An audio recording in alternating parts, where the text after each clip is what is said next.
This meeting is now in session for Tuesday, February 1, 2022. Let's have a roll call. Chairperson Rusing? Here. Member Montoya? Here. Member Sichka? Here. All are present. Let the record reflect that we have a quorum. Public comments. Public comment will be accepted following each agenda item and are limited to 3 minutes. Please complete a comment card and return it to the city clerk. Speakers will be called in the order received. Let's move on to discussion and action items. A, approval of January 11, 2022 minute meetings. Chairperson, I have a correction I'd like to make to Yes, to the meeting. Mr. Shishka. And it's on, Jennifer, on the page 9 Okay. of the, it's the minutes in the top paragraph. I sound really incoherent, and I think what I meant to say was Member Sichka commented that he isn't blaming Wells for the problem. If you could kind of redo that, I'd appreciate it. Oh, good call. And also on that, Chairperson Rusing asked for confirmation on a statistic in the next sentence after that paragraph, and I was just wondering if we might, confirm that or deny that, whatever it is today, if that's possible.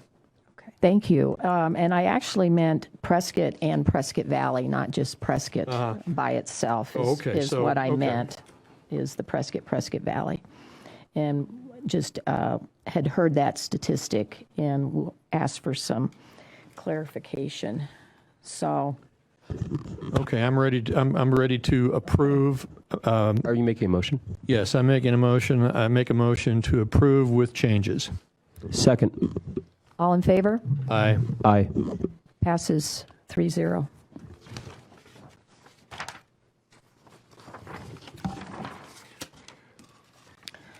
Let's move on to item B, water service application number WSA 21-019, submitted by Granite Dells Estate Properties, Inc., Prescott location APN 103-04-009X, comprising 98.87 acres in Township 14 North, Range 01 West, Section 6, Southeast 1/4, Southwest 1/4, in part.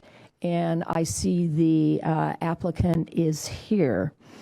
So let's start the discussion.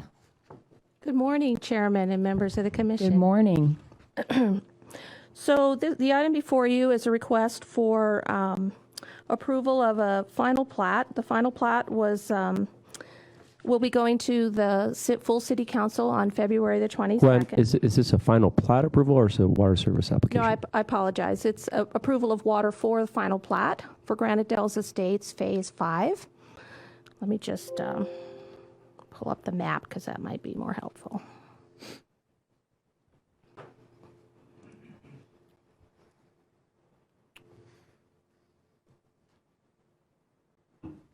So this is the location. This is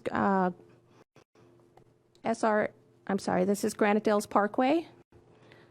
And I have another map that shows you a more general location. So this is SR 89A.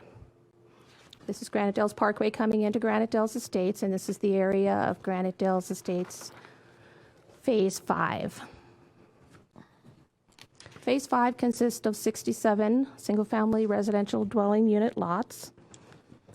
It's within the boundary of the procedural pre-annexation agreement, contract number 2008-164, amendments 1 and 2, and will be provided water through the Granite Dells Estates contract. The master plan for Granite Dells Estates allows 1,184 dwelling units. The addition of this 67 lots will bring the total to 1,183 dwelling units within the Granite Dells Estates project. The water service contract for Granite Dells Estates has a maximum of 292 acre-feet of water.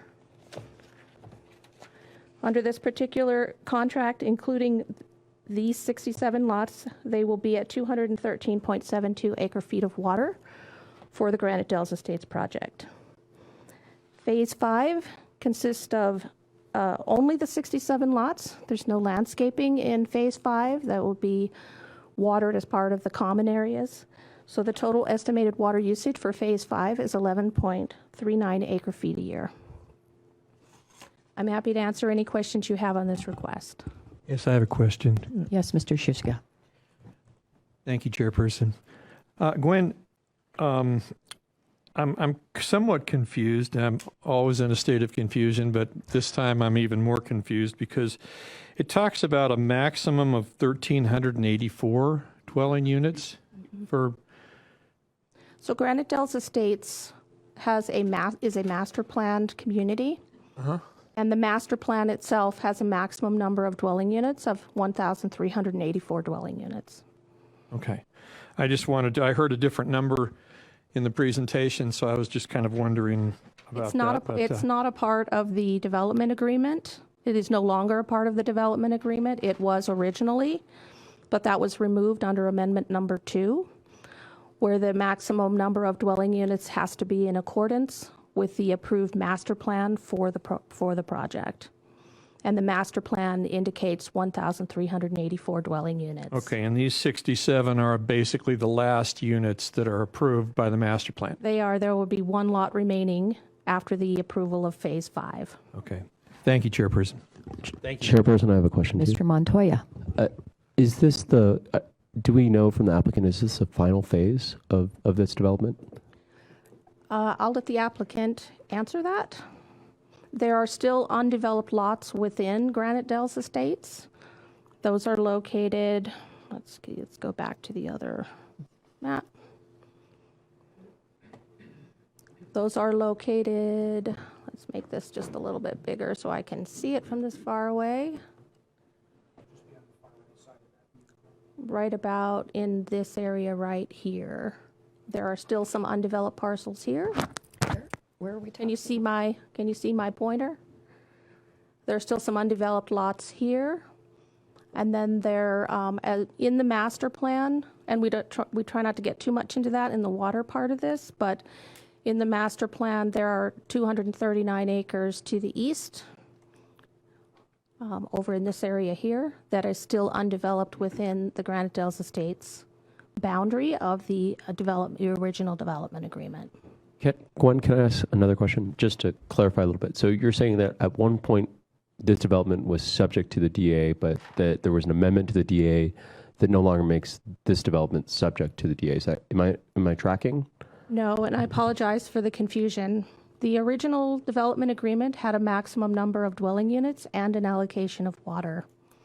Under the first amendment, there were 700 additional dwelling units added to the project under the first amendment. Under the second amendment to this development agreement, the number of dwelling units was predicated on the approved master plan and a maximum amount of water of 292 acre-feet for the project. So does that mean the acre-feet allowed hasn't actually changed then through the amendment process, or has it? Over time, in the first amendment, they did add an additional 48 acre-feet of water to the original contract for the total of 292 acre-feet. Okay. I'd just like to make a few comments. Thank you. I happened to come across a copy of the 15-year-old master plan moldering on the shelf in the hallway. And in reviewing it, originally the south portion, this annexation, was only supposed to have 550 dwelling units according to the original plan. And it was supposed to include commercial, industrial, and also workforce housing. And I see that that has gone away.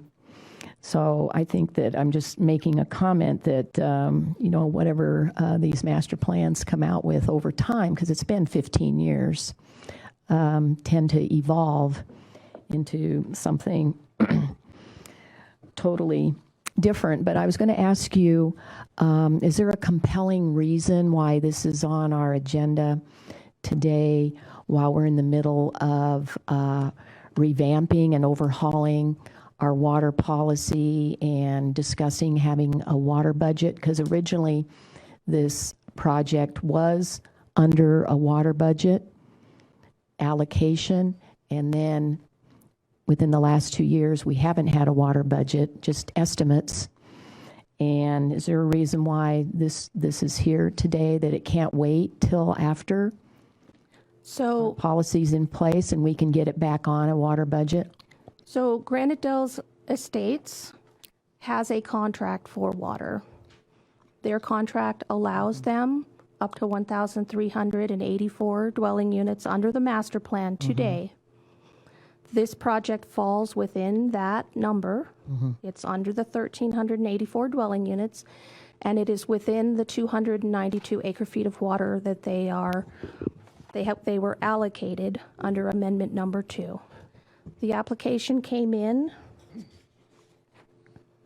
September of 2021. So this project has gone through the review process. They've gone through our administrative review process, and they are ready to receive water so they can record their final plat and build phase 5, which they are entitled to do under the current development agreement and the current water service agreement. Chair, That's why it's can I here. ask a question about? Sure. So and this is a little bit off topic, but just to clarify what I think I hear you saying, Gwen, is there a notion that the water budget, even within the existing policy, would not affect this specific water service application? That is correct. They would not be subject to the water budget.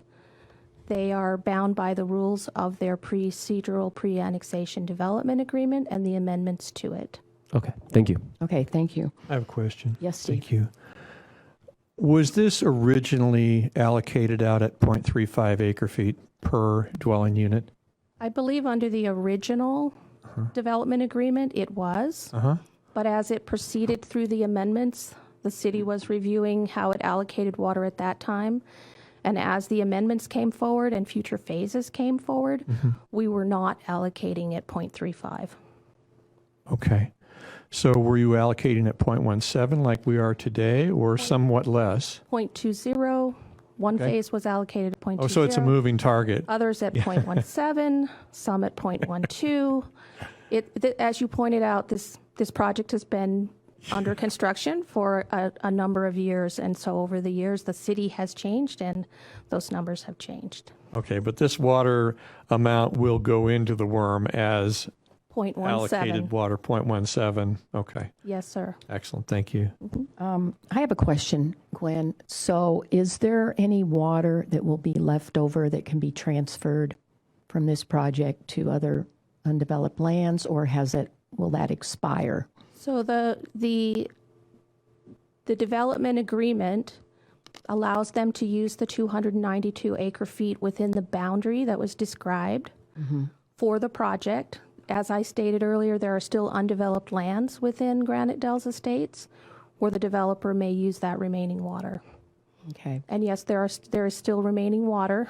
As I stated, including this project, they'll be at 213.72 acre feet of their 292, I believe it's 0.58 acre feet of water that they have. Okay. So there is That'll remaining- be what remains? That's what's still remaining Okay. to be used within the boundary of this development. And just to clarify, that's what's left should this application get approved, or? Yes. Okay, I just want to make sure. So I think the message is never say final. Well, you asked me if this was the final phase. It may not be. The future will tell us. Okay. The applicant is here.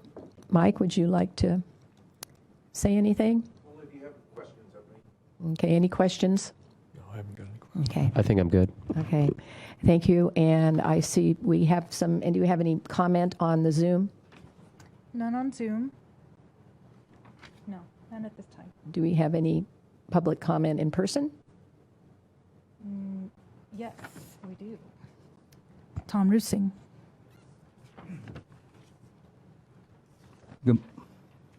Good morning. Actually, this is a kind of a general question. We talk about 0.17 acre feet and 0.35, 0.20, whatever. It's a little disturbing that we're bouncing around like that, at least to me. But I have a question about 0.17 and the worm. As a citizen, I'd like to know how much buffer, I know that's based on more on actual water use. How much buffer does 0.17 have in it for air and estimations of how much water we have, et cetera? So that was, I guess 0.35, part of the reason they did that was it gave buffer for whatever houses were being used. They figured that was more, and therefore we had a buffer, or we weren't cutting it so close. So what is 0.17? How much built-in buffer, and for other uses, is built into the 0.17? Would you like me to answer? Yes, please. So the 0.17 is a citywide average. It's not a lot by lot. It's a citywide average of single-family residential users, and it is some lots will be more, some will be less. There is no buffer in the 0.17. Okay. Although the 0.35 did have a 0.10, a portion of that 0.10 of the total 0.35 was used for commercial uses that supported residential uses, because we did not allocate water to commercial or non-residential uses at that time. And is that still the case, that commercial is not calculated in? Commercial uses are now calculated through billing records in the worm for their actual usage. Okay. So both of those are based on actual usage with no buffer? Correct. Okay. I guess from a citizen standpoint, to have a water model that is using a number that has no buffer seems unacceptable, especially since estimations and calculations of water availability is not precise. I mean, science is great, but it does have some limits. And I can't see as a citizen that we can afford to cut it close. We should certainly be looking towards the future and not making that close estimation. So I would argue that in the new budget policy, when we're looking at water allocation, that be taken into consideration. Thank you. Thank you. Chairperson. I was just going to suggest that that conversation is probably better had when we talk about the water policy, not this particular agendized topic. So we're a little off topic on that one. Okay. But Mr. Shishko. we'll talk about it later. No, I'll make my comments later, Chairperson. Okay. All righty. And We Mr. have one more Montoya? comment when you're ready. Oh, Mr. Mechanic? Yes, Madam Chair, and I had a question here. When the allocation is made, is it for a certain number of units, or is it a certain amount of water?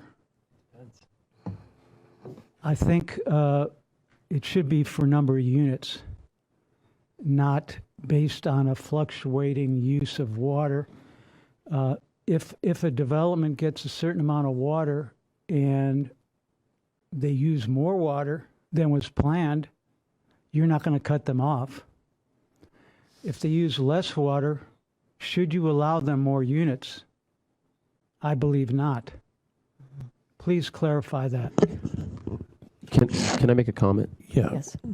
So, Mr. Mechanic, I appreciate your thoughts on that, but I think part of the challenge is that and Matt, you can weigh in on this, but we have agreements that run the gamut of units versus, a measurement of water. And so it's not as if we can retroactively go and amend those contracts without the consent of the parties. So This was based on water, this particular So contract. I saw Mr. McCamby came in a little bit late, and Gwen did address that. I did. I was listening. And on this particular item, she can. Oh, you heard the answer then?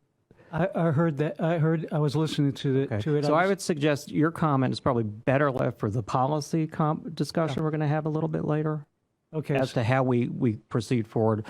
But Okay. certainly, yes, we're stuck with or we have to honor existing development agreements and contracts. And that's a point I want to make about this specific water service application. I have the same concerns that the chair has regarding approving water service applications in the midst of a policy review.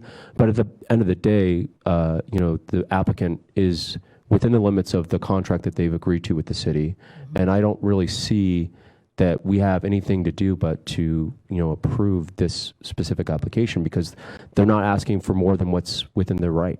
And so I have pause about doing it, I'll be perfectly honest, but I don't think that, we can just, pump the brakes because we want to. We have an obligation to maintain our contract agreements. That's true. If this was a brand new application, it would be a whole different thing. But I think Mr. Mechanic was referring to our old water policy. We had a use it or lose it element in it, and that's something that we need to, I think, discuss more and restore. So any other comments? I'd like to make the motion to approve. Hold on, where am I here? Right here. I think this is Motion to approve. You're moving it forward, Brandon. move to Oh, move. to move. I'm sorry. Motion to move forward.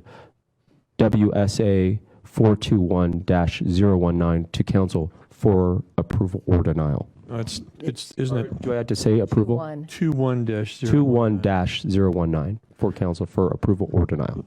Do I have to specify? I would, yeah. Okay, for approval. Okay. Second. All in favor? Aye. Aye. Aye. Any opposed? Passes 3-0. Okay, now let's move on to item C, our focus topic, Introduction to Northern Arizona Municipal Water Users Association, affectionately known as NAMWA, staff update from January 21st, 2022 board meeting. Good morning, Leslie. Good morning, everybody. It's good to see you this morning, subcommittee. This one I think will be pretty quick, both the topics on these water committees, or groups, I should say, memberships. You had this in your previous packets, almost verbatim, so this is nothing new. If you were able to read through this part of the agenda, you're in good shape. I'm going to scroll down quickly to the, or maybe not. There's another. Let's see. No? That one? Okay. Lots of attachments today. Okay. So for NAMWA, with your list that you had in your agenda memo, this group is mostly policy-based, and they're looking at legislation. They do other small activities with their regional partners, like we've done over many, many, many years. And it's our lower cost membership that we have. We do have former Councilman Blair sitting as the chair for the group, and so he leads those things. And then, as we discussed a while back, it would be really good to have an alternate. So Councilman Montoya is the alternate, and so Thank you. he's been coming up to speed, and we should extend those thanks. The last two board meetings that we had, both NAMWA and board, he stepped in at the 11th hour, so we really appreciate that.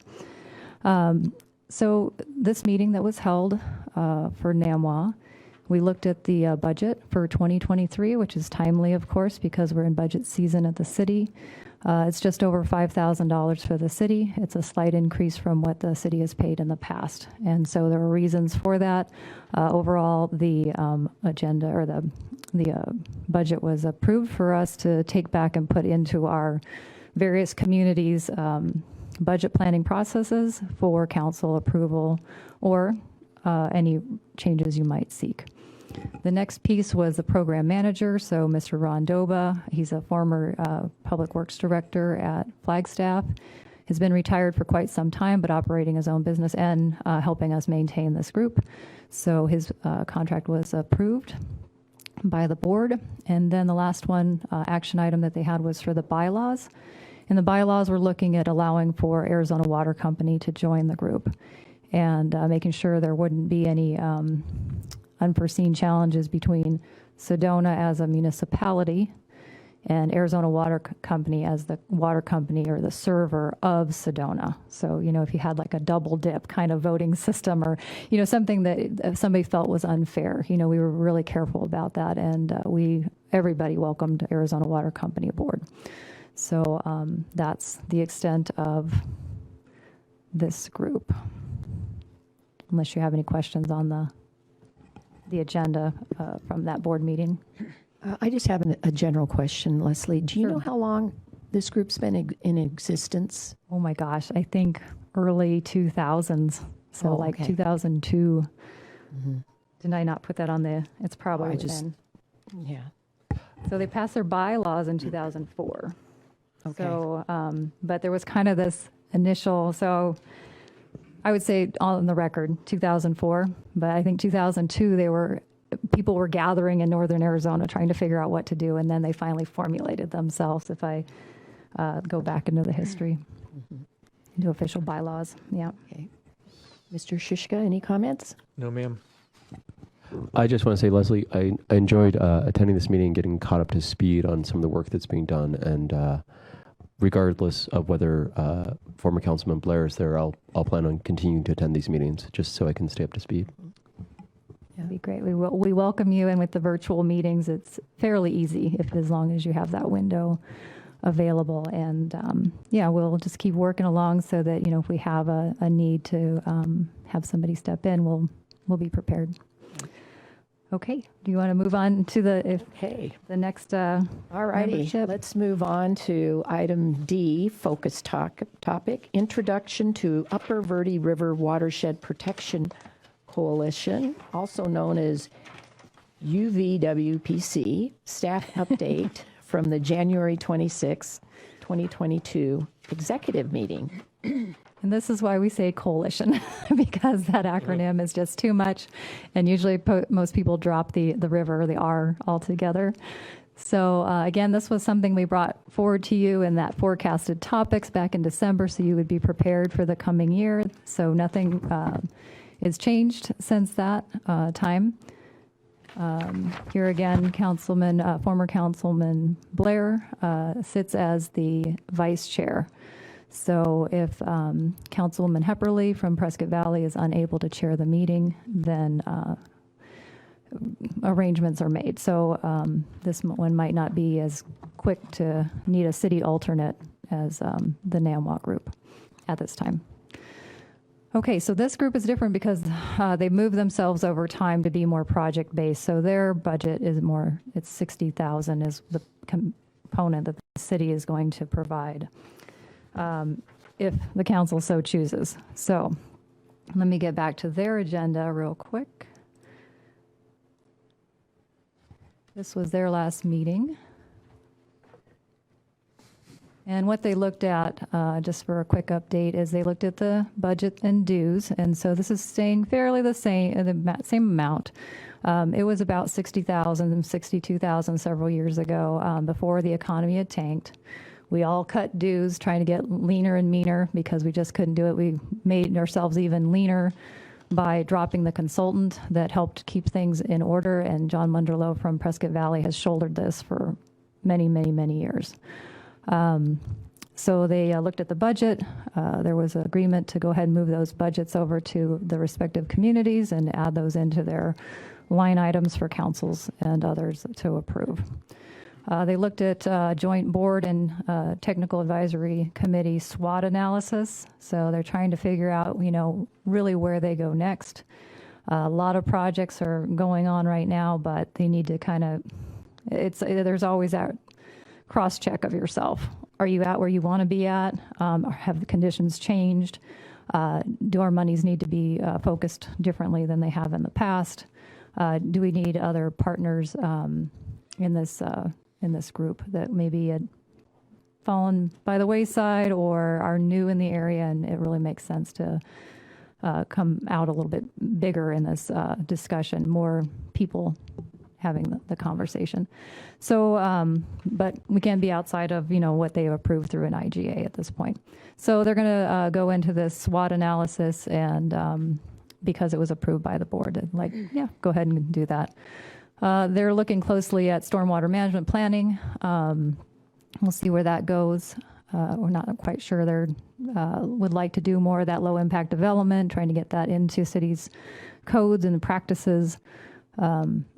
The county, of course, has, their own flood control districts, so they're very active in stormwater, and there's probably lessons that can be learned across and complementary things that can be done. And then last, the grant projects, they ran through these. So the city's piece of this grant project for rainwater harvesting is out at the rodeo grounds. Pretty much everybody said, we've had a few delays related to supply chain issues, but overall we're in good shape or almost done covering things up. They went through a USDA grant agreement, their juniper wattles, and other grant projects. Just quickly, so you have some pictures. Leslie, real quick, could you kind of let the other council people here know what juniper wattles are? Yeah, let's look at some pictures. I know what they are. So this was the actual presentation they went through, and I don't think for the sake of time we need to go through all the pieces. But they were showing pictures of rainwater harvesting and how those projects are, coming together for the different communities, Chino Valleys, the rodeo grounds. Oh, I don't think we have a wattle in this one. I apologize. So wattle is basically just a mesh net stuffed with ground up juniper, basically. So if you see the construction peanuts, they call them, it's the same idea, but you're using locally harvested products to it. And then if you want to even get fancier, then you put biochar in them, and maybe you use that for water quality items. So I'm sorry, I don't have a picture of that. In other presentations I did, but not this one. Chair, can I ask a question? Yes. Leslie, so there's between this and NAMWA, there's two different dues. When will those come before council to approve, or is that does it get rolled into our budgeting process? It'll be, we're lining them up now at Public Works through the spreadsheets that all feed into the budget process that you ultimately see. So you'll see them here at council, unless there's a private meeting held. I don't know if you're having any. No, I just wanted a little meetings. clarity. Yeah, it'll be back around. So at this point, the key is it's $5,900 and change, or excuse me, $5,009 and change for NAMWA and $60,000 for the coalition. So that's a quick rundown. So Leslie, let me just reiterate, the Upper Verde River Watershed Protection Coalition, they go out and seek federal funding for their projects, write grants and seek funding, and then they administer those funds for like watershed protection, erosion programs, runoff. Correct. And it's county-wide? They work in the Upper Verde, so we have partners including the tribe and the Yavapai County, city and town, towns, like I should say, Chino Valley, Prescott Valley, and that's really the extent of the group. But overall, you're correct. Wherever the grant monies can be found to further their watershed plan. Mm-hmm. So they built a plan and said, these are the things we think we need to tackle, and then you try to find the monies to tackle those, and then you have membership dues that help be the in-kind, either through staff or through actual dollars for grant match, because you have to generally have it for almost any grant you seek now.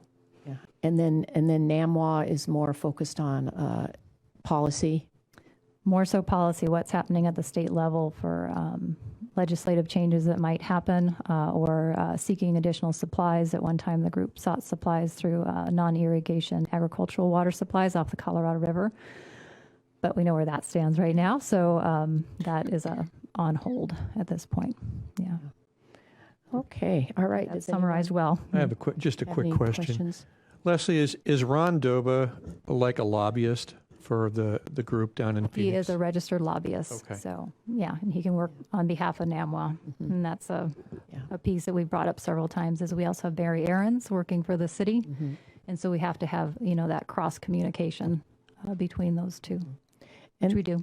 And then I'd just like to comment about conservation. It looks like the Upper Verde group works on conservation projects too, with their stormwater harvesting. Mm-hmm. And so, okay, well, if there's not any more questions, I want to thank you. public Oh, comment. yes, we do. Okay. One moment. Okay, Leslie, go ahead. Okay, good morning, everyone. Morning. I morning. wrote this down so I could be more coherent. I support Prescott continuing to be a part of the coalition, but I'd like to point out some things. One, in addition to dues, the coalition has brought in a lot of grant money, also known as taxpayer dollars, and a lot of that has not been well spent. In fact, the whole juniper thinning thing, in my opinion, was somewhat of a fiasco. More money and effort should be spent on promoting regional conservation.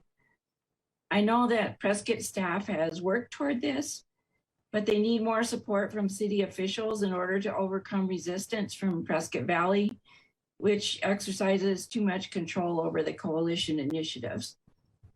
3, the small ADWR grants that Leslie just showed that are underway are worthwhile. The potential stormwater planning grants could be worthwhile, but there needs to be plenty of oversight from officials and the public. It concerned me when Melody Reifsnyder, the grant writer, said that that grant would be carried out much as a huge grant the coalition had a few years ago for forest thinning, and that really didn't end up being much of anything. It was just a big party for all the agencies that took place in having some of the money. So the bottom line is Prescott should continue to be involved, but if at all possible, staff and officials should take a stronger leadership position in suggesting and overseeing projects and not tiptoe so much around Prescott Valley. Also, public involvement should be encouraged, not deterred. For instance, the agenda for last Wednesday's board meeting, as of yesterday when I looked, had never been posted on the coalition website, and that shouldn't be happening. Thank you for listening. Thank you, Leslie. Chair, can I ask a follow-up? Leslie, do you know what is the process for getting those agendas posted? Who's the person at the coalition who does that? They have a newer person by the name of Ginger, and I'm sorry, I don't know her last name off the top of my head. So they might have that as a delay. I know that I was sending things. I know these are typically it's on the. We can look. I know now. these are quarterly meetings, so I mean, I'm a big fan of making sure that we do seek public involvement in these kind of things. So I'd like to, if you can, because you are the TAC person for the coalition. Mm-hmm. So I would love for you to maybe kindly communicate to them that more communication and more transparency would be appreciated from the city of Prescott on our end. Okay, we'll look into what became jumbled up on this last meeting. I'm not exactly sure. We were filtering new I mean, emails. I'll just say we totally missed. I had a Councilman copy Blair, of the agenda unfortunately. early the week prior, so it seems like if that's the case, it really shouldn't be the case that you can provide, Right. agendas to board members but not post it on the website. And there's a requirement, so it met the posting requirements. That goes to our clerk's office here. It goes to all the clerk, anybody who is responsible for clerking for this. So it should have been posted fine here. I don't think there was a problem. Our clerk's office is always on top of that. Sure. If it wasn't hitting the website, I'd have to look into that. Okay. I think that's what Ms. Hoy was. Yeah, and that's what I'm talking So about. To be I'll clear, have to figure out, is there a I'm not talking about the clerk's office here, but I just, if we're writing a $60,000 check to this coalition, like it seems like they can make sure that they're posting their agenda on our website so citizens of our community can see it. Yep. Okay, thank you. And I believe we have some, Chairperson, I have a comment or I have a question. It seems like in item 8 in the minutes from October 27th of Upper Verde Watershed Protection Coalition, Ms. Hoy made the same comments basically that she just made. And Craig Brown stated that the solution lies with the legislature. They are the only ones who can fix this. Do you know what he was referring to? Can you point me to that part of the minutes? It's number 8 Number 8. Thank you, sir. at the very bottom. Oh, they're right there. Kim Shonek. Okay.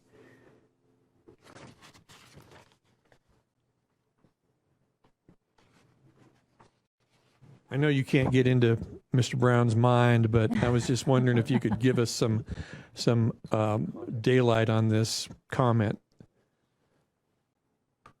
Well, what I'm thinking is happening here based on the title. So this is the governor's water augmentation. So if there were questions or concerns related to that, it's going to fall back to the Department of Water Resources. And if there's things that we don't like that are coming through, maybe in management plans or something like that, ADWR only can follow the rules that the legislature gives them. And so maybe that's what he was Okay. stating there. That's the best I can do on a quick read. Okay. Well, I appreciate that. Yeah. Thank you. Okay, we have one more public comment Thank you. from Tom Rusing.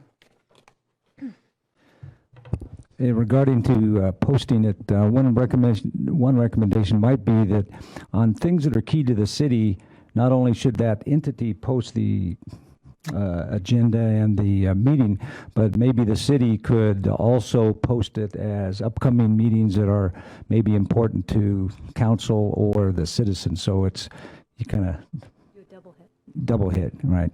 The other comment I have is, and I'm no expert on this, but just on a quick review of what happened here, or what was stated. Stormwater management or harvesting, rainwater harvesting are big deals for a community to try to do to help with safe yield and decrease its overdraft. And if there's, I saw that the rodeo grounds was on one of the projects that they were looking at.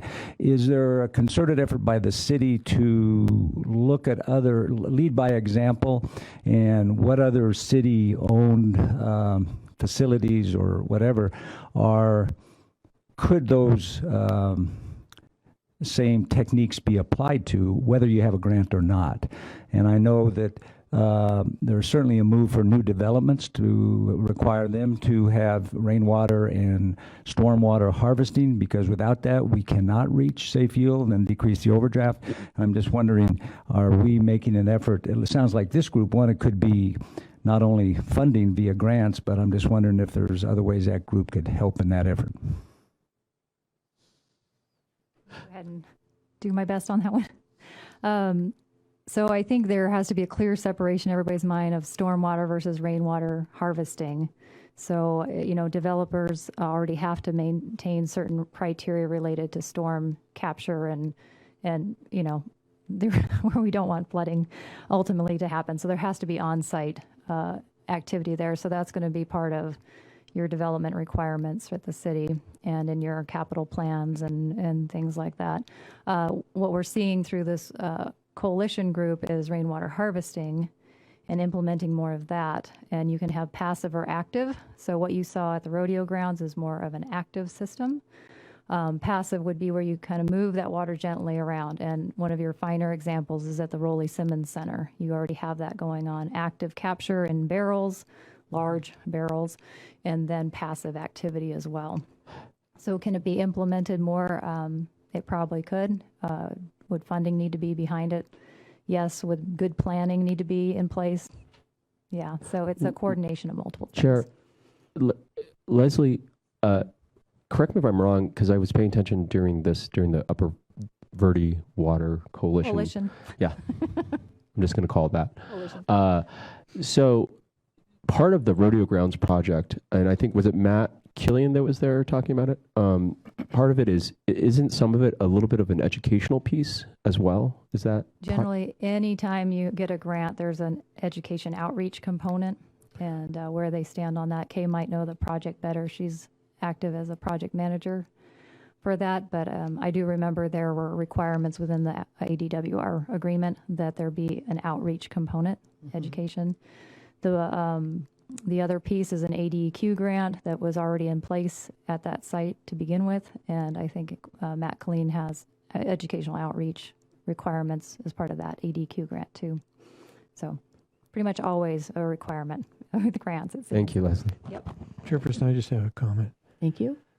Leslie, I've always heard that widespread rainwater harvesting would eventually bump up against SRP and their goals. Is that something that's a reality? We have to follow the law, and the law says once it's in an active channel, it's appropriable.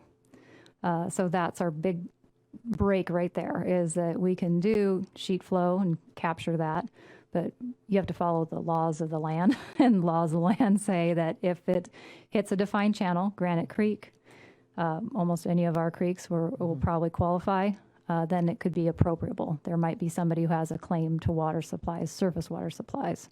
So that's the break point. Yep. Yeah. Okay, any more Thank you. comments? No, ma'am. All righty. Oh, okay. Let's move on to item E, discussion regarding water outside city limits and water service area boundary as it relates to the proposed 2022 draft water policy. And this item is for discussion only. No formal action will be taken.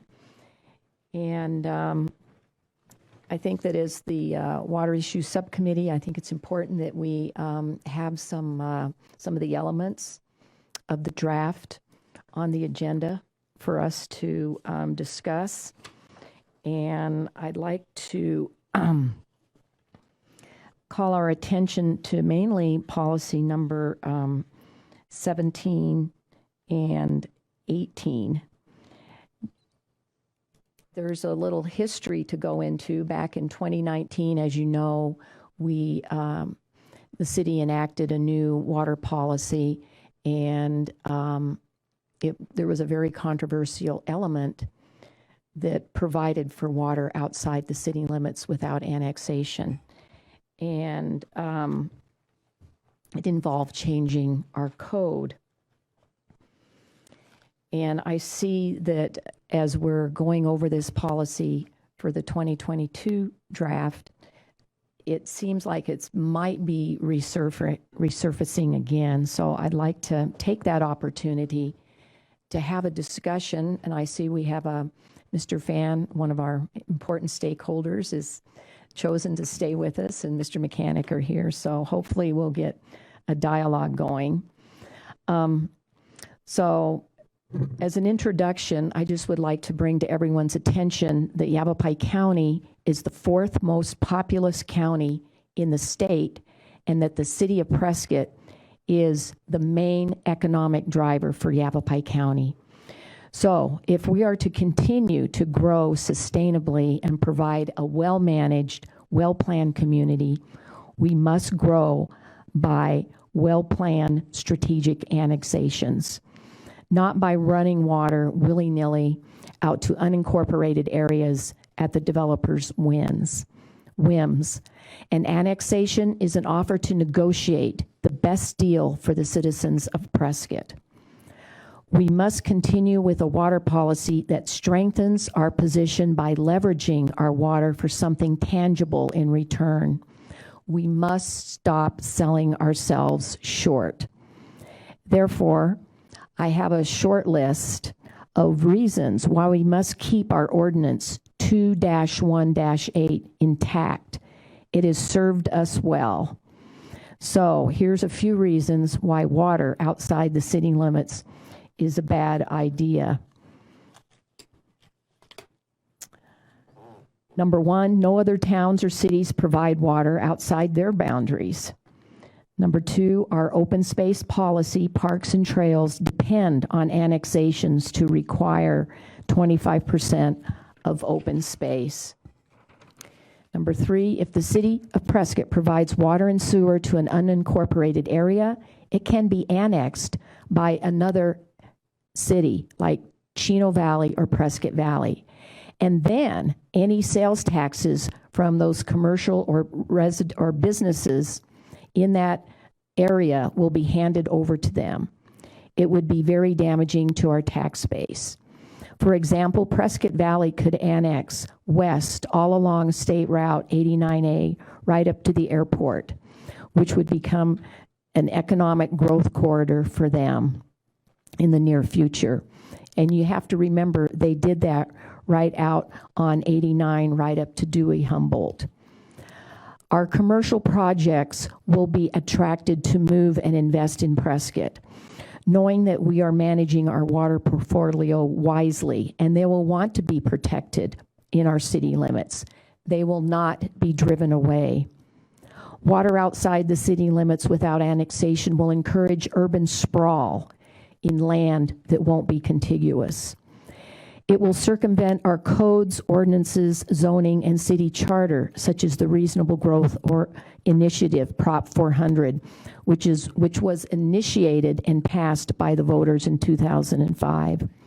An annexation requires a supermajority vote, and Stringfield was voted down because it was outside the general plan and the water service boundaries, among other things.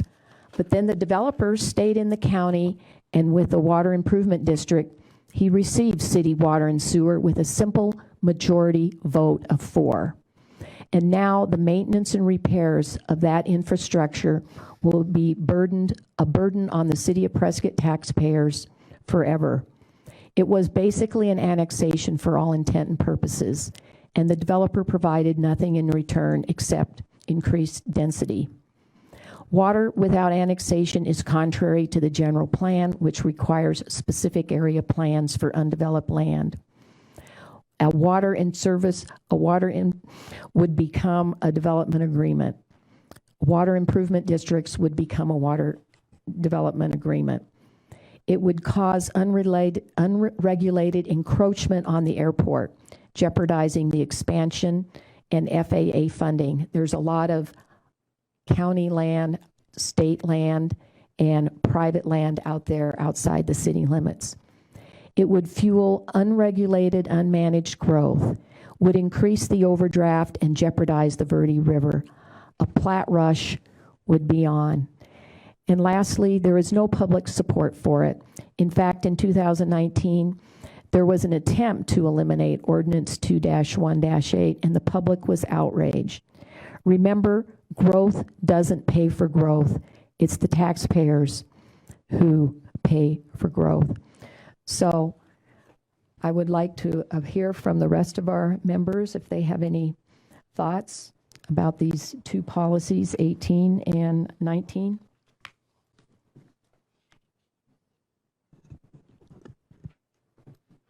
Yes, Chairperson, I'd like to make a few comments.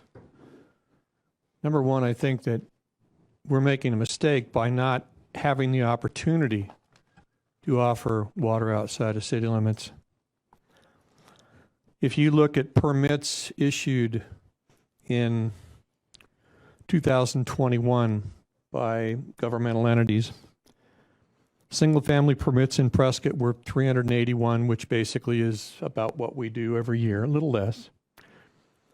Prescott Valley, 534, and the county was 595. I think what we're assuming is that if we don't offer water outside of city limits and areas are not annexed, that people just aren't going to build. Developers are not going to build, and that's just not true. I think that if in fact we truly are concentrating on saving our aquifer,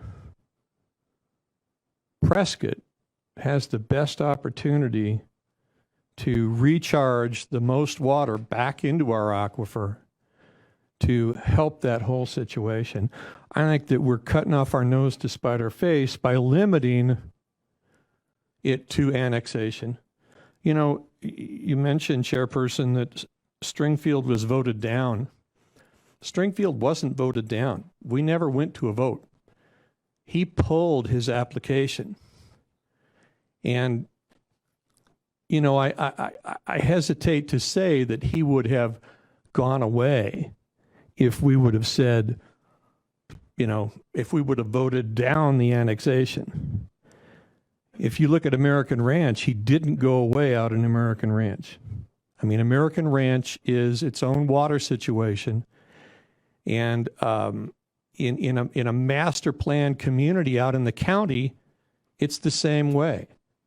You know, it's probably more expensive for the developer, but it also doesn't make them go away. I truly do think that limiting our opportunities, and we certainly can't limit the opportunities of future councils, but limiting our opportunities is not the way to go. Thank you. Thank you. Chair, if I may. Yes. So a few of my thoughts about this are, I think we just recently had a pretty contentious election about these very issues. Sure. And by my recollection, there were 3 people who campaigned on not approving water outside of city limits, and those were the 3 people who won seats in August. So I think that to a certain degree, the public has spoken pretty loudly about what they would like to see as policy. And I think that that doesn't mean that people who disagree with that policy don't have the right to also speak. But I think to a certain degree, there's a mandate to move forward with a different policy. And we have to be realistic and recognize what our community wants. As it relates to this idea of annexation and water, giving water outside of city limits, I think that from my perspective, I think annexation, is ideal in some ways for both the developer and the city. And so I'm sensitive to that argument. But I think you're seeing some shifts even in how the county is handling development. And I think you saw that in the last, 3 months ago when they had an application come back for renewal and they didn't vote it down. I think there's a greater awareness. And I think it's not enough to say the city of Prescott is the best at water management, and so we should just gobble up everything around us. I think that short sells the problem. I think we need to demand our partners at the county really start leading the way on regional cooperation. When I sat down with Leslie Grazer to talk about the NAMWA meeting and the Upper Verde Water Coalition meetings before those meetings happened, and then we met afterwards to discuss them as well, it used to be where these groups came about was this idea of regional cooperation. That's why they exist. And so I think we really need to lead a charge. If the city of Prescott really wants to lead, the best place to lead and the best way to manage our water coalition is to actually create regional cooperation. And I mean, I don't know about the two of you, but I've reached out to my partners in Prescott Valley, in Chino Valley, and I've said, hey, and even the county for that matter, and said, hey, let's get to the table and make this happen. And I think we need to carry a message to our city manager, Michael Lamar, to say, hey, let's make this happen. Is it hard? Of course. Anything worth doing is hard, in my experience. But we need to do it. And this idea that that Prescott has the best policy, because guess what? How far does that go? When do we go all the way into, do we start annexing other municipalities because we know that our water policy is better? No, that's ridiculous. So I guess to me, it's one thing to have a good water policy. And this is why, by the way, I was a big fan of the IGA that we approved with Chino Valley, sharing the worm resources, because that is the first step to really establish good framework for this. And so I think, from my perspective, we need to lead by demanding our partners in the community come to the table and sit down. I would love for that to happen. And I think the easiest way for it to start is at a staff level, because there's no political agendas there. There's no trying to score political points on that.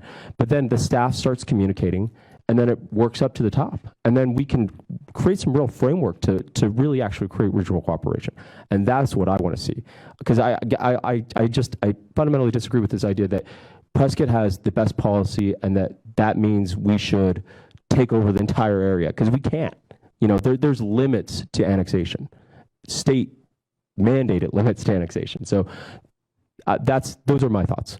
Yeah, thank you. And then I'd just like to make some additional clarifications. We've always provided water outside the actual city limits in an area that we have called the Prescott Water Service Area, for example, Mountain Club. And so we have a map and we have boundaries. So to say that, that's very draconian is not true. And we also, in our ordinance 2-1-8, It starts off, water service to areas outside the city limits. No property outside of the city limits shall be served water, nor shall any main extensions outside the city limits be allowed. Notwithstanding the foregoing, the following are exempt from the provisions of this subsection. And then it lists several paragraphs, sections where people can hook up if there's already something out in the street. And so it does make allowances to allow people within reason to hook up, but it has to be within certain rules and regulations. And back to to our code 2-1-8, this is from a draft from the 2019 water policy where it was attempted to be revised, and the whole thing is redlined, and all those controls were going to be eliminated and replaced with new water connections may be made outside the city limits, subject to the rules, regulations adopted by the city council, not by what's in our code. And then it says everything will have to be connected to the sewer system. So that was a big loophole that just pretty much just opened the floodgates, no pun intended. So one of the reasons why we're having this discussion is to reiterate that we cannot grow sustainably without having a very well-crafted water policy. And water is a finite resource, and we're having a drought, and we're hotter, and our aquifer levels are dropping. We need to protect the Verde. And we're looking at the Big Chino now. We have possibility to build a pipeline, and we need to delay that as much as we can with water conservation and protecting our water, but annexing in such a way that it's sustainable and well planned. Any other comments? Sure, I have a question on the memo for this item. There's an indication we're going to talk about both water outside of city limits as well as well, I guess that was it, right? Is that's the only topic? Okay, I just want to make sure I understood that. Just to give everyone on this committee. Did you want to hear from public comment? Definitely, yes. We have, do you want to start with the Zooms first? Sure, I'll start with Leslie Hoy. Go ahead, Leslie.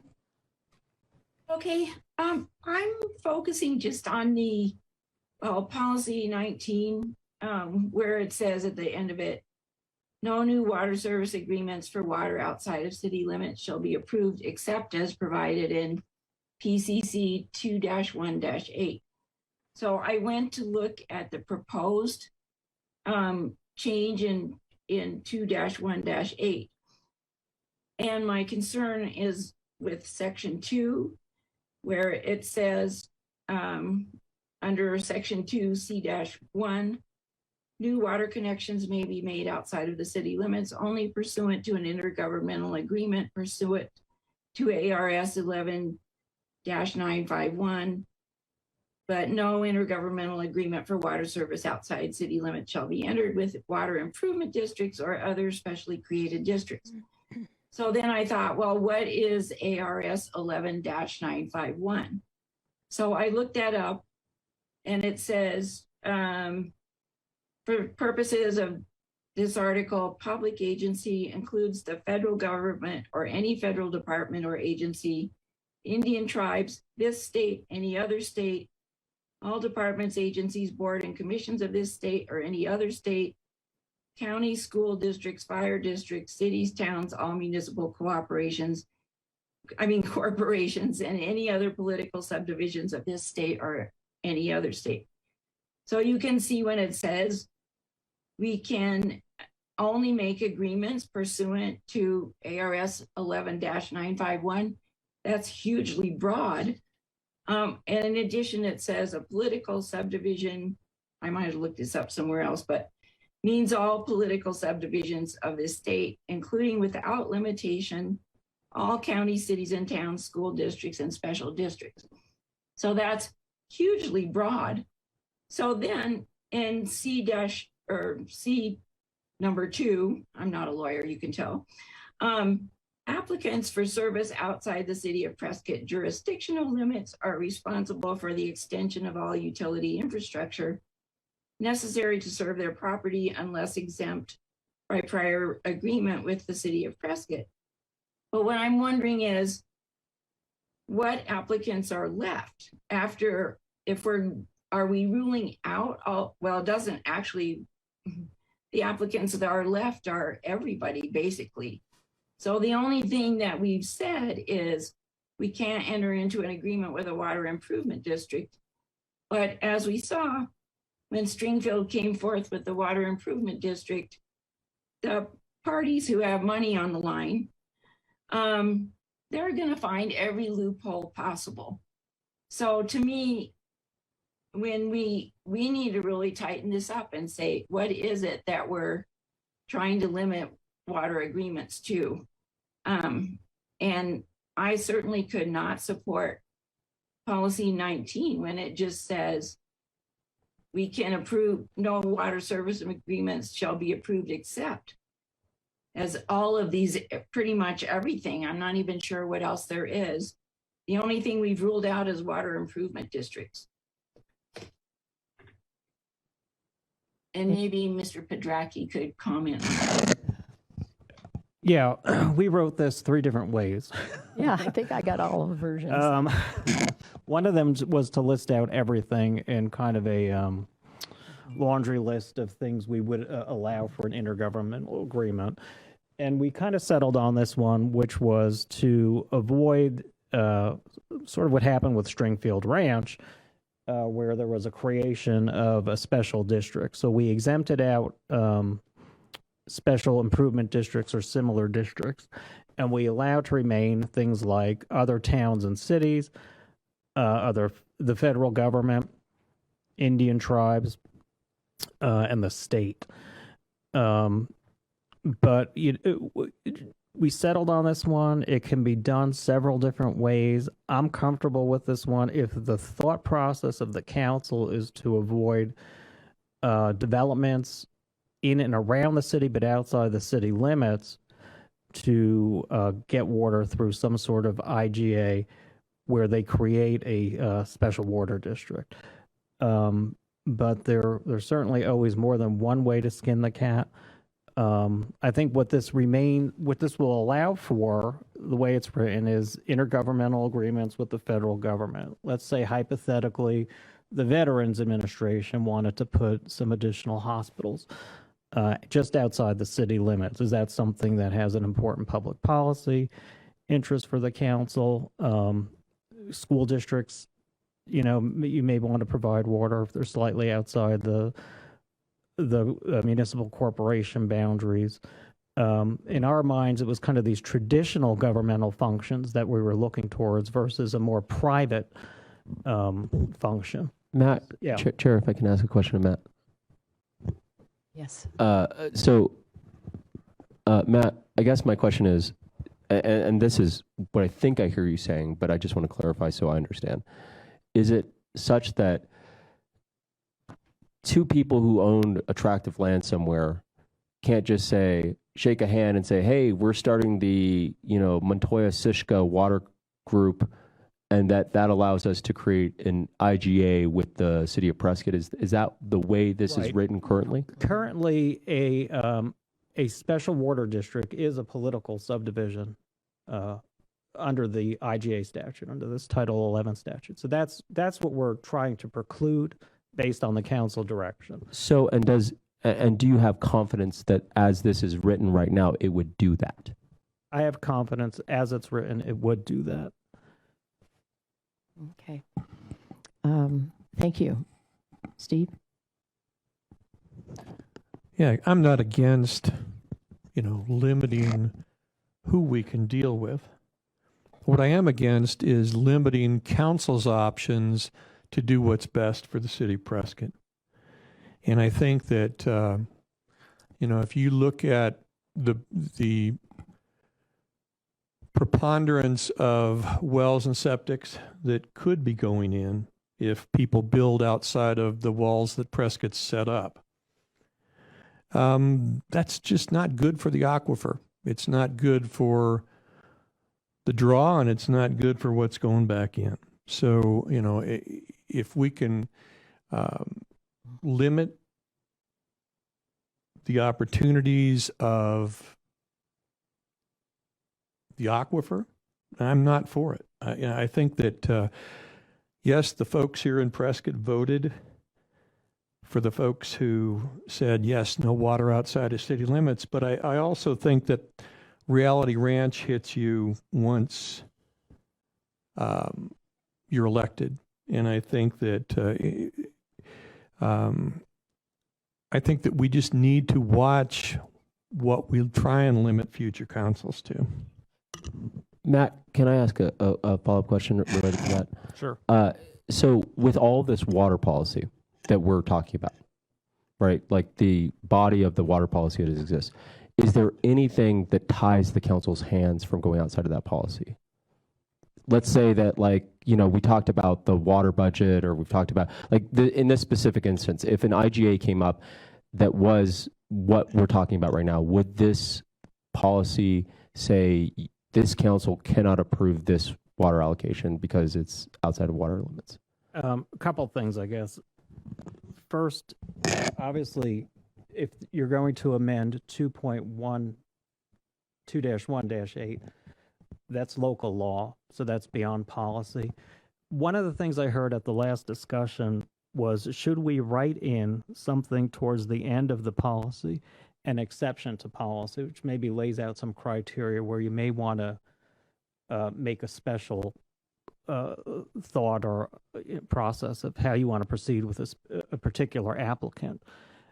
I think if you set up a policy, you want to abide by it as much as possible. But certainly there can be times where there's an exception.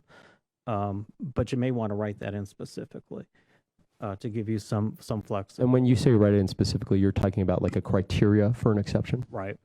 It'll be whatever the last policy. Let's say there's 25 now. You make it number 26. Exceptions to policy may be made by the council. And by separate and vote. could that criteria for exception to the policy be as simple as it requires a supermajority of the council to approve an exception to policy? It would be your policy. Okay. Council policy, so you can write it that way. All right. Or you can just take the alternate approach of, this is our policy and this is how we do Yeah, this. and I guess the reason I'm asking is because I think some of the discussion I've seen about the policy is, and I think there's two distinct sides to the policy. There's people in this community who I've spoken to who think this policy goes far, way too far, and there are people who think it doesn't go far enough, right? And I think what was clear to me in the last election was that people wanted to change the way that water was managed in Prescott. I experienced that when I was getting signatures on the square. I experienced it when I was at forums. I experienced it when I was knocking on doors asking people to vote for me. So that much is clear to me. I guess what I worry about is, the perfect becoming the enemy of the good. This policy is a policy we can adopt. And I think, as I understand the mayor's objective, is that we're going to take this policy and he's going to have a mayor's ad hoc committee that's basically going to oversee this and meet regularly and get feedback from the public and understand what's working and what's not. And I think to a certain degree, we've got to change the way things are because, again, no one was probably more surprised by the results on August 3rd than me when I won my seat outright in that election. But I think it's because there was an underswell or a swell in the community to change the way the direction was going. And that's not to say that the direction that the previous councils took was wrong or wasn't within their mandate. I'm not casting aspersions, but I think, to borrow a phrase from Mitch McConnell, elections have consequences. And I think that's part of what this is. Thank you. I'd like to make a comment about the requiring the 3/4 supermajority vote to make any changes in this policy. That really caught people's attention. And one of the reasons why is to have an annexation, you need a supermajority vote, and it doesn't make sense to let just a regular majority vote of 4 change the water policy, because this is what manages our growth. So it seems like if the citizens wanted a supermajority vote for annexation, then it just makes sense to have the same requirement for the water policy. And boy, that, I'm telling you, that really caught some people's attention. And I think that's something that we need to seriously consider, and especially if there's nothing in the state law that precludes us from doing that. And just so we're clear, it's the policy of this current council.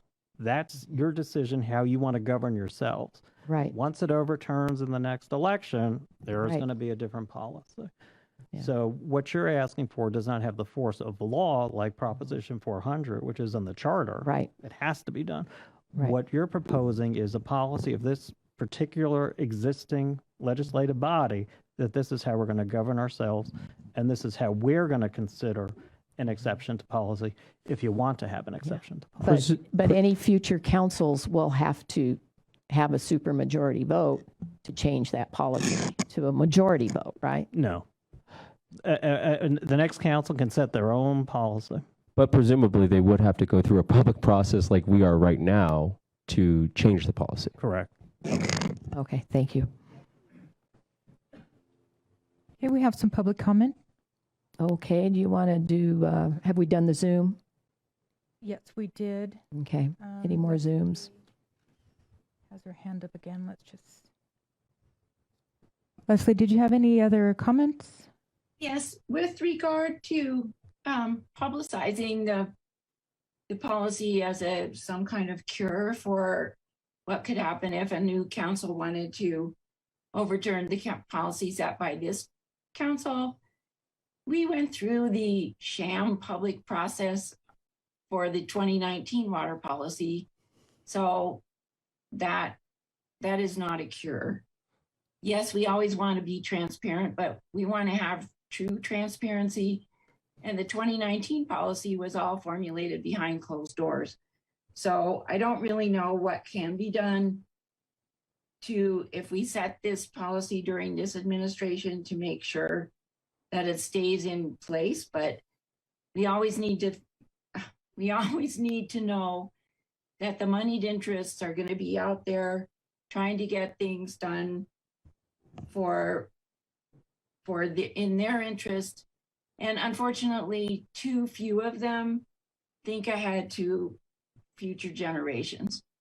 We only have a limited amount of water, and it has to last for hundreds and hundreds of years as long as people live on this planet.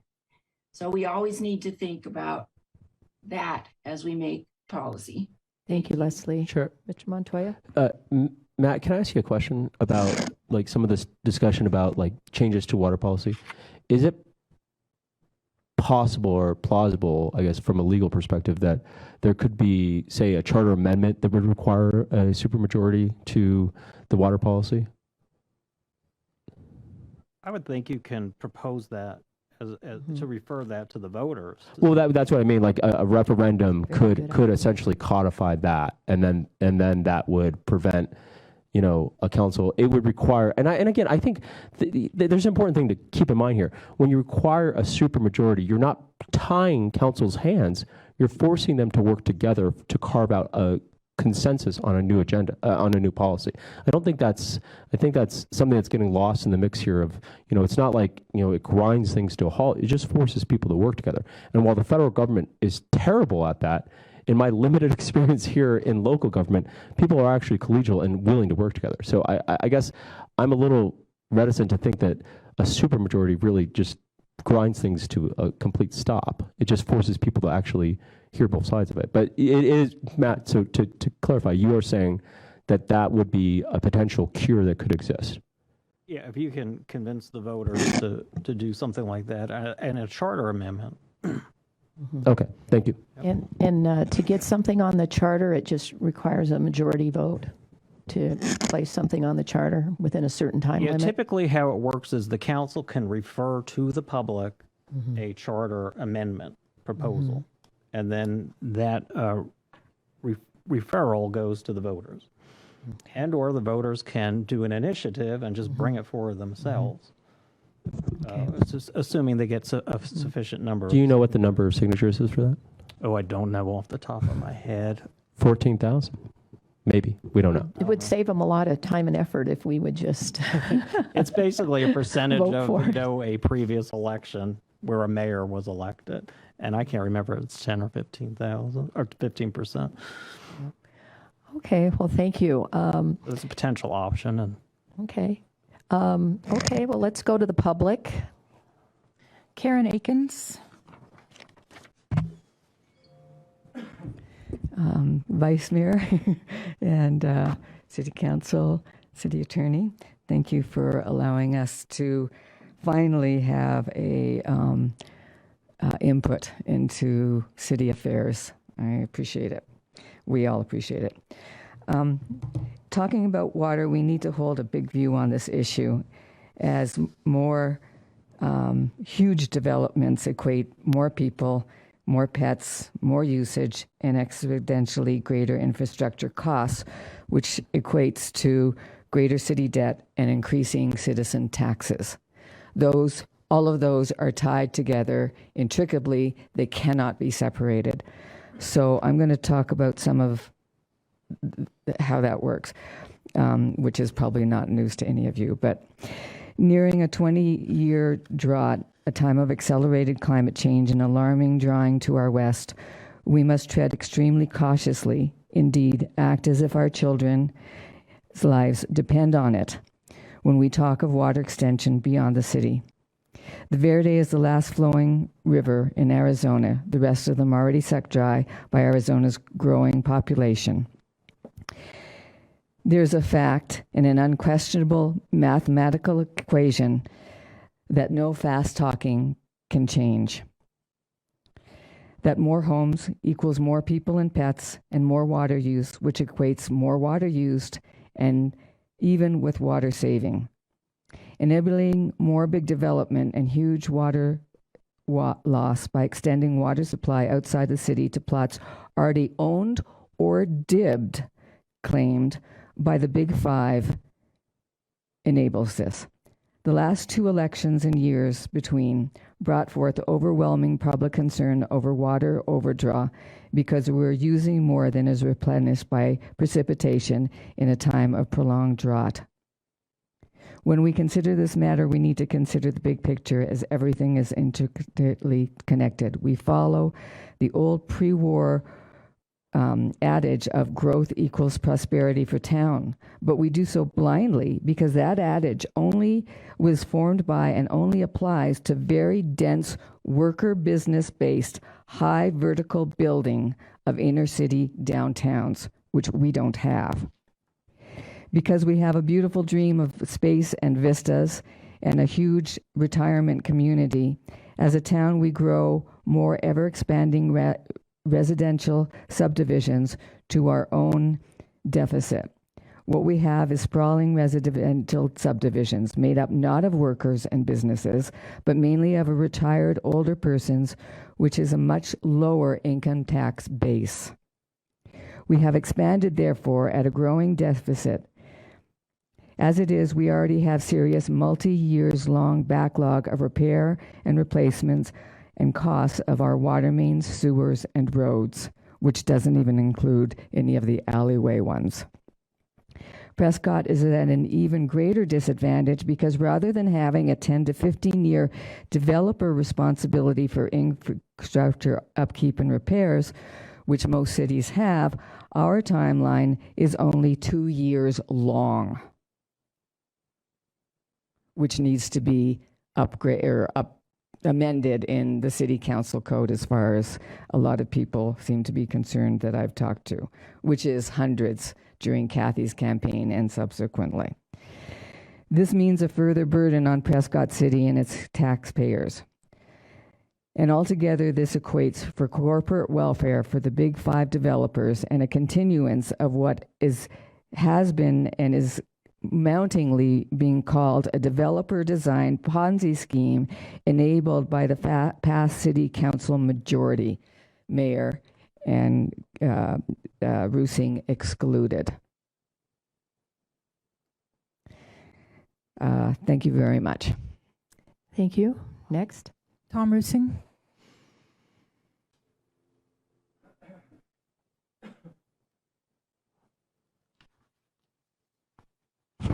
Good morning.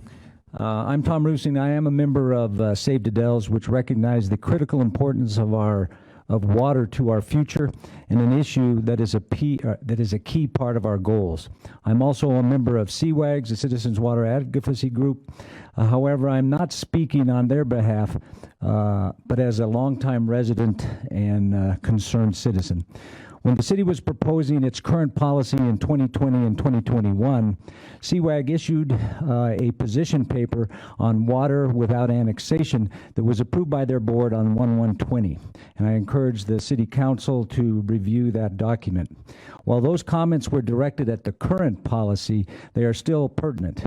I base my comments on that analysis. In addition, CWAG is in the process of analyzing and preparing comments on the proposed new water policy. I will present some key points and concerns from that position paper. The primary criterion for their evaluation was the effect of the policy on our overdraft of the aquifer. And these following comments really relate to repealing the policy that was in effect prior to the most recent one. So their comments went as this: repeal of the previous policy and use of the current policy would continue to increase the overdraft. Repeal would bypass Prop 400, the Regional Growth Initiative, which requires that the city needs to ensure that further expansion of the city's boundary does not undermine the city's efforts to attain safe yield or otherwise threaten the water supply of city residents. Repeal subsidizes private developers by awarding valuable city resources without compensation. Supplying water without annexation limits the benefit to the citizens. Repeal reduces the city's ability to manage growth. It reduces planning options for roads, open space, and wildlife corridors. Repeal creates urban sprawl. CWAG agreed that the municipal water service will reduce net groundwater use per housing unit compared to individual wells and septic systems if Prescott Development Conservation and Landscape Code applies, and if all wastewater is dedicated to permanent recharge. Further, CWAG agreed that small parcels in or near city limits should be provided water and wastewater services, and we support a reasonable land for water trade to protect the Granite Dells. These goals are achievable without surrendering city control and without silencing citizen voices on development and water use. To protect citizens' voice in growth and water use as expressed in Prop 400, CWAG suggests that the current policy prohibiting water supply outside the city should be retained but be modified to permit limited exceptions carefully crafted to address the above two cases and other similar future situations. The exception should be defined using the following framework. Parcels receiving city water must be annexed and consistent with the city charter and city policy, except for existing small parcels, but not a subdivision with or near the current city boundary. The Water Issues Subcommittee may consider recommending to the council that the city supply water and sewer services for the purpose of improving water quality or public health, such as areas near drainage into the creek system. For existing and new legal subdivisions on parcels not contiguous to city boundaries that cannot be economically or legally annexed, water and sewer without annexation is permitted only if the city gains extraordinary, valuable, and desirable benefit to public welfare, public open space as determined by the Water Issues Subcommittee and approved by the council. If the parcel is 250 acres or more, an economic analysis and approval provision in Prop 400 must apply. In all cases, the city water Development, conservation, and landscape codes must apply. Wastewater must be collected for permanent recharge. Transparency. A written contract fully describing the terms of the service agreement must be available to the public for inspection and comment before approval. And finally, the developer must offset their net groundwater consumption by, for example, capturing stormwater runoff for permanent recharge by using harvested rainwater, not groundwater, for landscape and other water conservation offsets. In view of what is happening currently with the review of a new water policy, I would recommend putting a temporary hold on allocation of any new water for development till a proposed new water policy is finalized and reflects the concerns of the public as expressed in the last two elections. I would revert to the previous 0.35 acre feet per home estimate instead of the 0.175, as it gives a better buffer. Knowing how much water we have is uncertain, and so we should err on the side of caution. And finally, I recommend that the City Council sit down with representatives of CWAG and other experts in water and review in detail their analysis for the proposed new water policy, especially the section on water outside city limits without annexation. And I agree with Mr. Montoya. Regional cooperation is critical, and we have all supported that, and we certainly hope that that will increase going forward. Thank you. Thank you. Next. Mike Fan.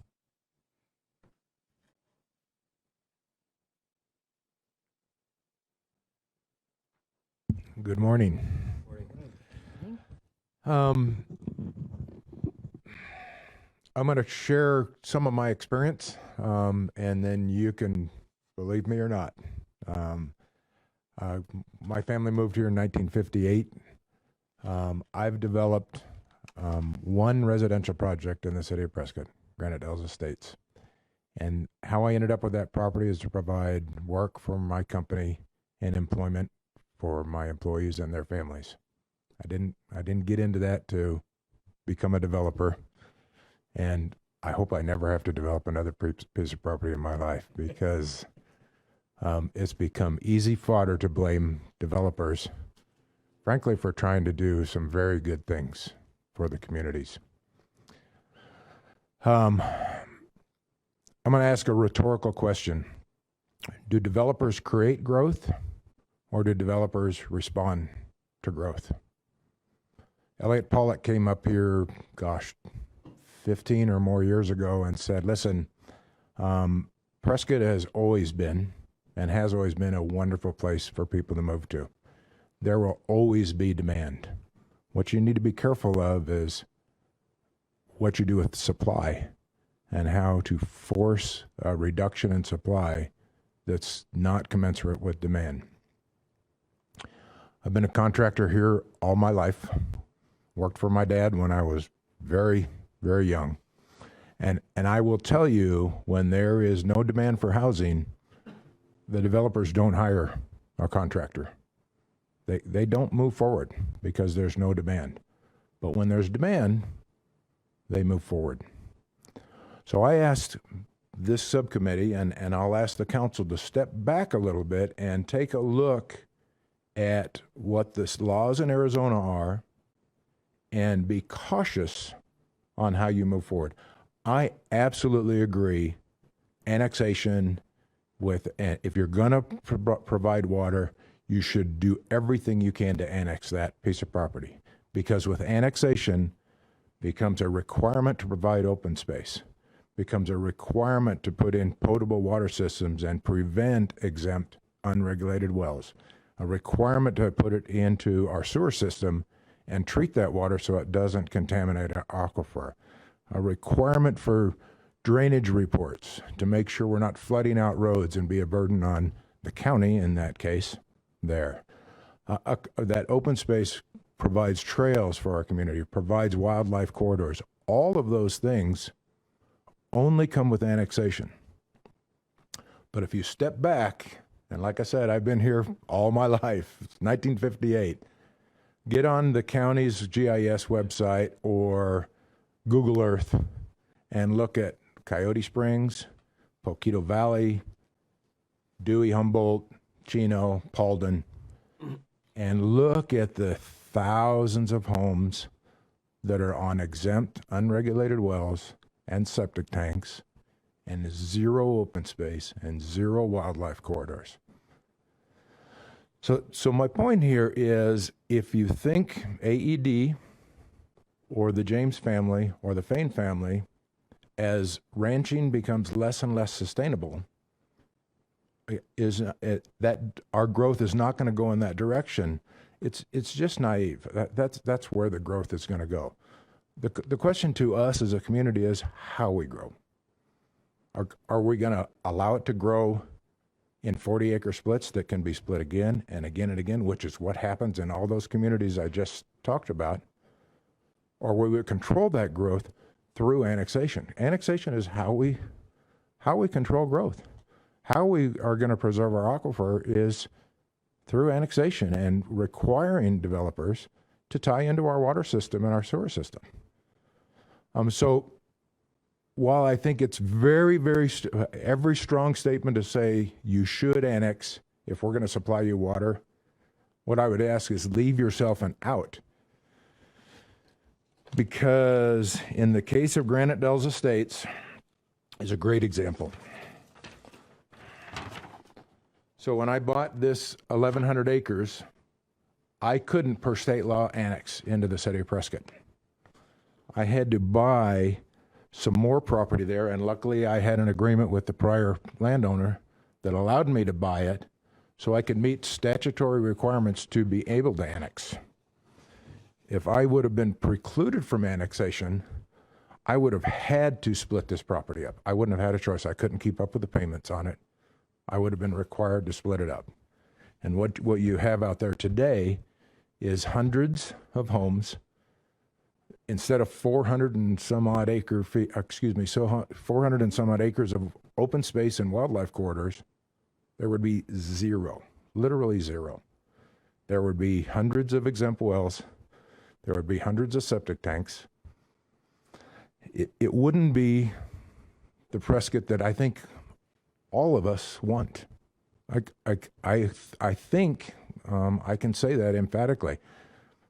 I think more of us want the same thing in the future than we really recognize. We all want open space. We all want wildlife corridors. We don't want urban sprawl. The problem is those people are coming. And those people, if they can't buy in the city of Prescott, they're going to buy outside the city of Prescott. So my request is leave yourself an out. Have a policy that strongly encourages and almost requires annexation, but leave yourself an out to, if there is a project that you say this is best for our aquifer, whether they're inside our city limits or not, then we can annex if we so desire as a council for the better of this community. Thank you. Chair, can I ask a question? Sure. So just to clarify, your comment is that we leave ourselves the ability. You're not speaking about providing water outside of city limits. You're encouraging us to keep our policy of annexation into the city as restricted, but with an out. Am I understanding you correctly? That's right. If a unique project comes out, require every annexation, every property that you're going to supply city water to, require them to annex, but give yourself an out in case there's a project out there. Sure. That is unique, and say, you know what, we've there's some preservation opportunity. There's some have an exception. Yeah, and I appreciate that, and that's great. But I just want to. So what I hear you making an argument for, and maybe this isn't your intention, so I apologize if I'm restating this in a way that isn't correct. But you're saying that it's really not a great idea to put water outside of city limits because all those requirements that you're talking about with open space and wildlife corridors, those don't exist when we provide water outside of city limits. And so you're suggesting that a policy of providing water outside of city limits actually does more harm than good. I'm saying that if you're going to provide water, you want to annex. You want the revenues from annexation. You want the sales tax. You want, because commercial development follows rooftops. Right. you want the ability to have those commercial facilities within your city boundaries. I mean, there are so many good things that happen with annexation that is good for this community. I hear you, and I agree. I think, you know, again, annexation is ideal in most cases because, as Councilman Sischka made the argument at the previous council study session, you get that sales tax that stays in our area. You know, there's still kind of a little bit of sales tax competition that exists between Prescott and Prescott Valley at times. So I think there's some advantage for us to keep things within our boundaries, and we get better water conservation policy in that. I understand everything you're saying. I guess to me, the topic that's agenda that we're talking about is water outside of city limits. And so I hear you kind of making an argument that we really shouldn't be providing water outside of city limits. Unless I'm saying it's a good policy as long as it has an exception to that policy, so it doesn't tie your hands or the future council's hands, or expose yourself from someone in the public saying, wait a minute, you're breaking your own policy here. Right. So I guess my question though is that all those requirements you listed out, I think those are great things. I mean, that's why that's the benefit I think we get from annexation and from, you know, people. I would argue personally, and I'll be biased. I've lived in Prescott for 27 years now. Like or 26 years. I think there's a reason why people prefer to live in Prescott than, say, other parts of the area, because of all those things you're talking about, because we do put an emphasis on open space, because we do put an emphasis on wildlife corridors, because we do have good water conservation policies, because we are an assured water supplier. And so I guess from my perspective, I hear what you're saying, but I guess, and maybe this is a question for you, Matt, is there any ability for us to establish those requirements that he was talking about with regards to if we provide water outside of city limits under the current water policy? Can we go and say to the gentleman who's doing Stringfield Ranch, hey, you have a requirement to do a certain amount of open space because we're providing you water? I don't think we can we? I mean, I think through a contract you can. Okay. Like a development agreement. A development agreement, Right. okay. So, But I mean, if they're not in the city, if they're outside of the city and we're providing them water outside of the city, then all that is, then they're just, right, typically you're not going to necessarily be subject to the existing policies, but you can negotiate them through a contract. with the when you provide the water, is that what you're suggesting? Right. Okay. So let's say you had an IGA with Stringfield Ranch, which you do through their special water district. You know, one of the things you can add to that, I suppose, is a development agreement with certain requirements. Yes, we will provide you water, but do these things. I mean, at that point, are you? I mean, I'm just going to say this. That feels like at that point you're having a discussion about annexation again. Like at that point, Right. if you're going to do that, then why not just annex? Like, I mean, I guess that's the thing is, and I agree with you, Mike. I think that annexation is preferable, like no doubt. But as you mentioned, there are Arizona statutory limitations to how we can annex, and I don't know. I'm sensitive to the argument that the aquifer extends further beyond the boundaries of the city of Prescott, but I think there are limits to what we can do. And when I went to, John Munderloh spoke at my Rotary Club, 2 weeks ago, or I guess 3 weeks ago now, and he talked about this idea of, exempt wells, and you mentioned exempt wells, right? And I guess my thought of that is, if you follow that logic to its natural end, we can't annex Paulden.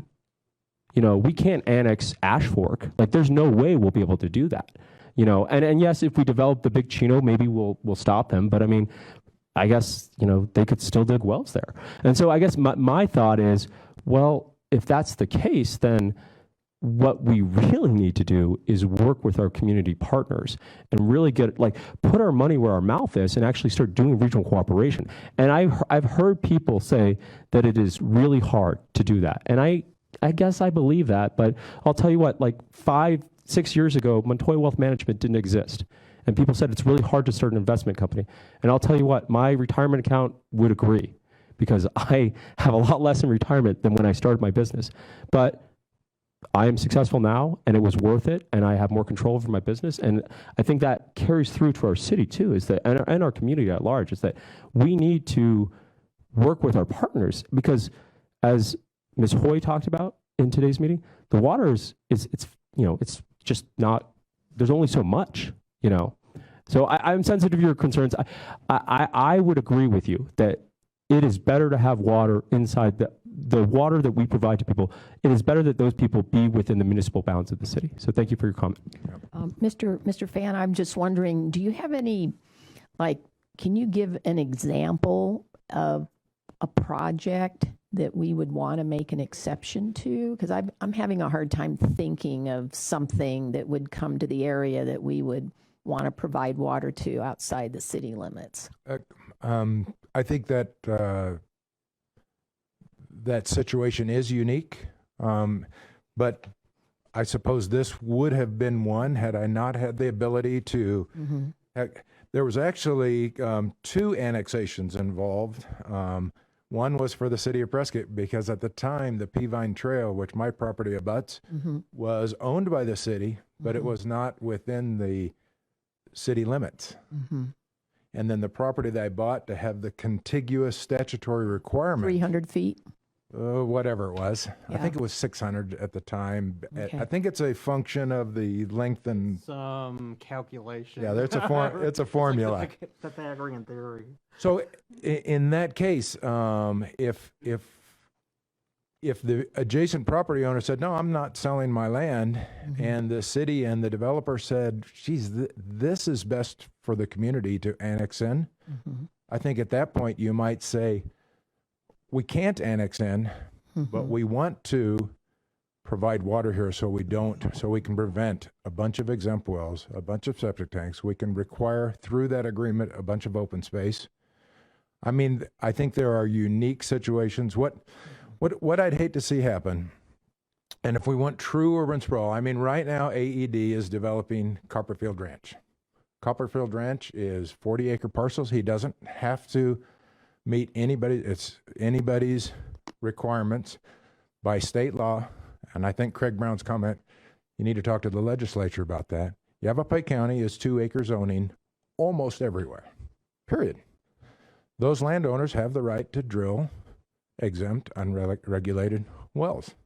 It's state law. We as a community, no matter how much regional cooperation we have, it's in the legislature's hand to start changing state law. My guess is that's going to be difficult at best, because all of a sudden you get into the arguments of a taking of land. You start taking those landowners that precede all of us in this room, their rights away from them. It's likely not going to happen. If it were to happen, my guess is the legal ramifications would be huge with those folks. So the reality is, without development and annexation, if we want true urban sprawl with no open space and no potable water and treatment, that's how to do it. Don't annex. So we've got to recognize what those rights are of those landowners as best we can and step back and realize we're going to grow. Let's get together and decide how we grow. Mike, I think there's a tension there. Is I think what you're getting at, right? There's a balance, and I think what some of the people in the community are responding to is there's been for the last few years there's been the pendulum has swung one way, and I think what we're seeing with this new water policy is it's swinging back the other way. And I think that your words of caution are appreciated by me at least, and I imagine Mayor Pro Tem and Councilmember Siska as well. I guess my question, and Matt, this might be for you, so stand at the ready here, but is again going back to this idea of do we have limitations in terms, can you talk a little bit, because we've kind of alluded to this a little bit today, but can you talk to the limitations, the state limitations for annexation? Sure. And then, George, I may need you to hop in on some technical arguments, but let's start, at least locally, annexation into the city of Prescott under that Prop 400 charter amendment requires large-scale annexations. So you're over 250 acres, and that's when that kicks in for the supermajority vote.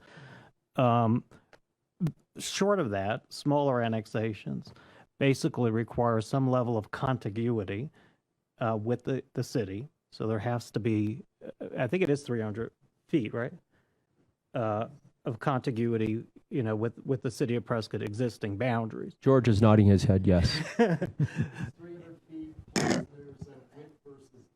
Right. Yeah, I'm pretty sure I had to go through a formula that was, I think mine was 600 and some odd feet based on the state formula. Yeah, that makes sense. And beyond that, a regular annexation, a smaller annexation require a affirmative vote of the council, not a supermajority vote. Beyond that, I mean, can you think of anything else other than, the city thinks it's a good idea to annex, 200 acres of property and. As far as minimum requirements, no. Right. Dimensional requirements and frontage requirements on state boundaries. Beyond that, it's up to the city to negotiate through development agreements with the developer and NXE. And that's where you see, the pre-annexation development agreements. There's an assumption that, a development agreement will take effect upon an actual annexation. So there's a process. We file a petition with the county, I think, and there's a time limit. Under the larger scale annexations, under Prop 400, that time limit is extended. Public comment is extended. There's a cost-benefit analysis. There has to be an assurance that, we'll receive effluent back if we provide water and things like that. Did that answer your question? Yeah, no, it wasn't, I mean, I'm familiar with the process. I think it's just useful for people to know what that process is so that, I think sometimes we take for granted that people up on this dais or, people like Mike have pretty good understanding of these things. And I just think every so often it's occasional useful, or it's useful to kind of lay out the framework we're operating under. Public. Okay, and Mr. Shishka? Thank you. I'm totally amazed by this whole conversation. Here we are talking about annexation and the need to annex if we're going to give water to a good project. I was ready to vote for annexation positively for Stringfield Ranch. And politics got in the way. I got to tell you guys, I mean, we got to figure out who we want to be when we grow up, because what we missed out on was we missed out on a lot of things, including some open space, including 100 less homes, including all of our internet sales tax, the ability to make sure that that development was exactly what we wanted it to be. And here we are talking about the same thing that we didn't do months ago. I mean, I'm totally amazed by this whole thing. So, and Mike, I had to ask you, if in fact you wouldn't have been annexed by the city of Prescott, would you have left with your tail between your legs and left the land fallow?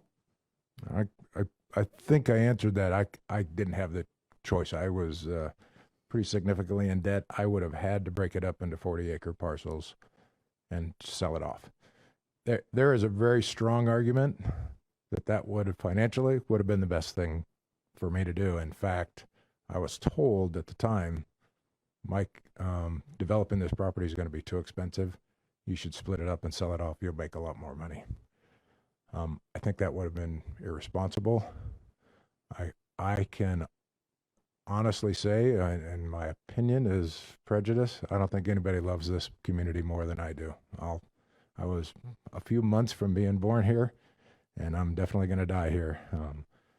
I love Prescott. So I didn't want to see that happen out there. I would have had to. I wouldn't have had a choice had I not been annexed in.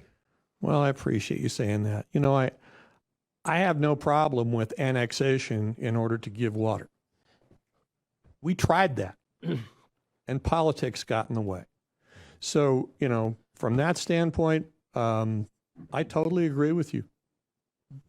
And I think that we need to look at our opportunities every chance we get. Chair, can I ask another question? I'm sorry. I know I have a habit of making these meetings longer than probably anyone would like with my questions. So I apologize to everyone in the room, but I'm new on the job, so I'll use that as an excuse. Matt, can I ask you a question? As it relates to providing city outside of, or providing water outside of the city, let's say there's a project that we provide water to outside of the city, and we do so under the existing policy right now. And that development abuts, say, Chino Valley or Prescott Valley.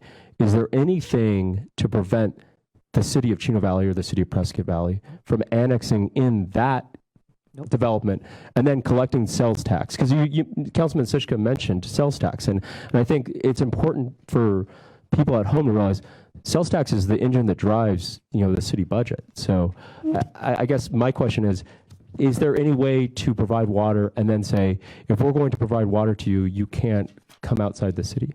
You can't get annexed into another municipality? That I don't know. Have we ever addressed that? To put a prohibition on someone from I mean, intuitively, it feels like it's probably Could you something you can't do. I don't think. Again, my sense is you couldn't do it, and I think that's the crux of the problem, right? Like, if the city of Prescott is going to provide water, and this is why I agree a lot with what Mike is saying about that it is better to provide water within the bounds of the city. Is I feel like, because we get so many benefits, in addition to those requirements you're talking about, we, in return, receive that sales tax benefit. And so for me, I guess I feel like I worry about providing that uniqueness of a project that you're talking about. Again, if you had not been able to develop your property, if you had not been able to do that annexation, yes, we would have lost all those wonderful benefits. And also, we'd be providing water to a community that gives us basically nothing in return, and more than likely leverages a lot of the resources of the city still. And so that's my concern with water outside of city limits. Chairman Maybe Rusin? the one benefit we get is we can charge a 30% surcharge for the provision of water outside of city limits, but beyond that, you're kind of losing a lot of the other control. Chairman, I think Jennifer is saying she has another meeting. We have to adjourn. We have another subcommittee meeting that should have started at 11:30. Okay, I lost track of time. 11:30. Okay, well, thank you. Maybe we should, Can you adjourn the meeting, please? yeah, okay. This meeting is adjourned.